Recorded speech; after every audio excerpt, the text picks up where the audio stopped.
Hey everyone, how's it going? This is Steve and welcome to the first episode of Instant Classic. In this series, we're going to take a look at the hidden meaning behind every character's classic mode route, 5 characters at a time. In this first episode, we'll be looking mostly at old school characters with one newcomer thrown in the mix. If you've watched our other Smash videos, you won't be surprised that classic mode is also packed with little details you might not notice if you aren't looking for them. With that in mind, let's get started.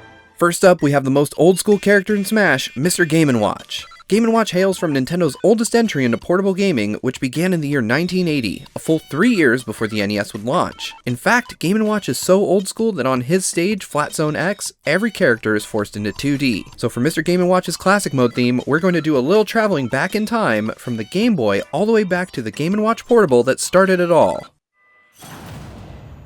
Called a long legacy, Game & Watch's route starts us in the year 1992, where we face off against Kirby in what many, apparently including Sakurai himself, consider to be the successor to the Game & Watch, the original Game Boy, in the Dreamland GB stage. Kirby is even black and white too, which is a nice added touch. Next up, we're going to a less Orwellian version of 1984 in Pac-Land. There's nothing really special about this match, it's just you and Pac-Man on the Pac-Land stage here. After you escape Namco's yellow icon, it's time to head on over to the next fight against Duck Hunt Dog. Duck Hunt released the same year as Pac-Land in 1984, but just a little bit earlier.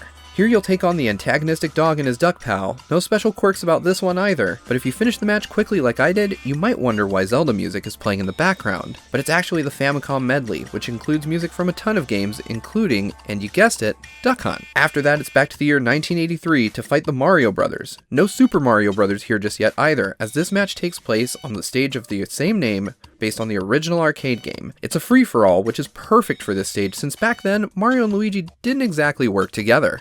It won't be long before you get to team up though, because your next match is in 1981 on the set of Donkey Kong. The stage is known as 75M in Smash. 75M stands for 75 meters, which is how high Donkey Kong is in this stage. It's the third stage in the arcade game, with Donkey Kong ascending another 25 meters each time you defeat him. Once you've helped Mario defeat Donkey Kong, you have one last stop on this trip down memory lane. Mr. Game & Watch returns home to Flat Zone X, and you have to battle 6 more Game & Watch characters. This puts you back in the year 1980, where it all began. After that, there's a fight with Master Hand, but I didn't expect Nintendo to shoehorn in a special boss just for Game & Watch. I would have loved to have seen Game & Watch's Octopus as a boss, but it only would have made sense for this one route.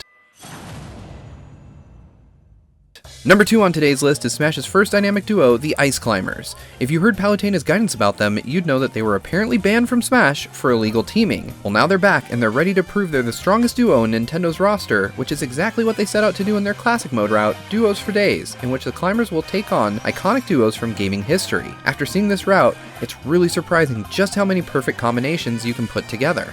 Their route starts with the Ice Climbers facing Link and Zelda at the Great Plateau Tower, and while that may seem an odd choice for the first fight, considering how strong Link and Zelda are, canonically they're the worst team-up since this is Breath of the Wild Link and Link to the Past Zelda, meaning before Smash, these two have never even met, let alone fought alongside each other. Either way, it's a fun match, and I'll take any excuse to hear Breath of the Wild's amazing soundtrack. Next, the Ice Climbers take the fight to Ryu and Ken on their home turf. Having debuted in 1987 in arcades, Ryu and Ken have been fighting for decades longer than most other Smash competitors. Fortunately, they're usually paired against each other instead of on a team together. Now that we've gotten some of the hardcore fighters out of the way, it's time to slow down a bit and take on Villager and Isabelle from Animal Crossing. Who am I kidding though? These two are vicious despite their outward appearances. Just be careful a tree doesn't accidentally fall on you. Now it's time for some monkey business in Jungle Japes. Here you'll take on Donkey Kong and Diddy Kong. They're a challenging duo, but no match for the Ice Climbers' teamwork. Now it's on to Palutena's Temple to fight Palutena and Pit. I have to admit I was a bit disappointed in this pairing, even though it makes total sense. I would have loved for them to have paired Pit and Dark Pit together, as Palutena suggested in her guidance. Regardless, it's a really good match, and I love hearing the Kid Icarus theme during it. Finally, it's time to face Nintendo's First Lady and her rescuer-in-waiting, Peach and Mario. Of course, this battle takes place at Princess Peach's castle, and once you've toppled them, you've proven yourself. But of course, there's one more duo to take out before the Ice Climbers can reign supreme. In this case, that duo would be Master Hand and Crazy Hand, and as usual, once they're out of the way, illegal or not, the Ice Climbers are the #1 team in Smash.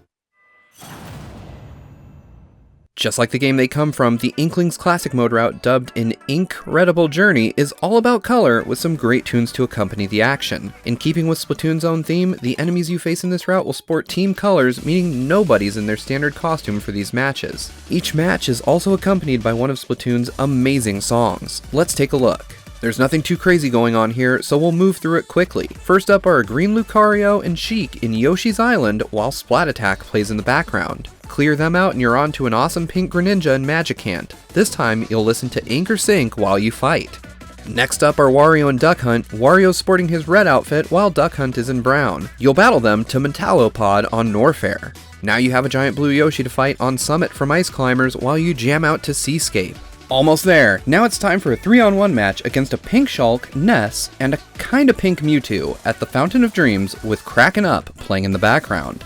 Before your fateful encounter with this route's boss, you get to make your return to Inkopolis for a free-for-all match against two fellow Inklings at Moray Towers. The nighttime backdrop, coupled with Ink Me Up playing in the background, lends this match a strong Splatfest vibe. It's amazing just how much this feels like a Splatoon match. I absolutely love it, and I couldn't get enough. But there is just one more fight ahead. Your final battle is against Marks. I'm not too sure how he fits into the theme, but he's colorful, and as Derek pointed out, he does give off a bit of a DJ Octavio vibe. Even if I can't quite make sense of it, it's okay considering you get to listen to the fantastic Calamari Incantation as you put an end to this creepy little guy. Ash suggested I check out Dr. Mario's Classic Mode route, Colorful Treatment Plan, and I'm so glad he did. Each match in this route is a 3-on-1 match with the odds stacked against the good doctor. But what's even cooler is that each enemy you face bears one of the 3 virus colors from Dr. Mario for the NES, all while classic Dr. Mario tunes play in the background.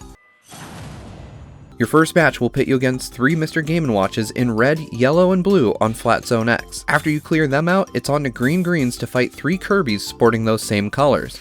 After that, it's Yoshi's on Yoshi's Island, followed by Wii Fit trainers in the Wii Fit studio, then Rob's on Battlefield. After them is perhaps my favorite battle of the route, Wario's in Luigi's Mansion. They just so perfectly capture the annoying attitude of the Viri and Dr. Mario that they could easily pass for the real deal. Unfortunately, our mustachioed medicine man didn't get the special boss treatment and is instead left in the care of Master Hand and Crazy Hand. Let's close this first episode out similarly to how it began with Pac-Man's route, Ageless Classic. It's actually pretty similar to Mr. Game & Watches, except you travel forward in time instead of backward. Considering Pac-Man was a staple in arcades in the 80s, it makes sense that he'd start off against the arcade machine that dethroned him and continue on to the console Nintendo released following their arcade dominance. Starting in 1981, Pac-Man battles Donkey Kong, Mario, and Luigi in a free-for-all on 75M. Luigi didn't appear until 1983 in the Mario Bros. Arcade game, but in a route full of ageless classics, it would be a shame not to include him. Next up is a stop-off in 1984 with Duck Hunt. No music plays during this fight, which is a really cool touch considering the same was true of the NES version, well, while the ducks were flying anyway. Move 1 year forward to 1985, where Pac-Man has to fight Rob and Ice Climbers on a Wrecking Crew stage. Each of those games released that year. This is the kind of stuff fans live for. It's clear Sakurai put so much thought into each of these encounters, I just can't help but be impressed. Now it's 1 more year forward, and we're up against Young Link, Samus, Pit, and Simon Belmont. It's hard to believe, but all of these games released in 1986. I'll forgive the Hyrule Castle 64 stage being used, considering they have the original NES Overworld theme from Zelda playing in the background. Moving forward just 1 more year into 1987, we see Pac-Man fighting Little Mac, Mega Man, and Snake. And yup, just like before, all of these games released in 1987. I'm beginning to think the NES never had a bad year. Pac-Man's route ends much the same way it began, with fighters from more than 1 year making an appearance. This time Pac-Man takes the fight to Marth and Dr. Mario, both of whom debuted in 1990, as well as Kirby, who didn't arrive on the scene until 1992. All this action takes place on the Dreamland GB stage, which is a really nice way to wrap this up, considering this is where Mr. Game & Watch's Classic Mode route began. Your final boss is Dracula, which is going back in time just a bit, but it's such a good fight that we're more than willing to forgive it. That's it for our first episode of Instant Classic and our first 5 Classic Mode characters. Whose route did you like the most, and who do you want to see in the next episode? Let us know in the comments, and as always, thanks so much for watching, and make sure to subscribe to GameXplain for all things Smash and Nintendo. We'll see you next time. Bye!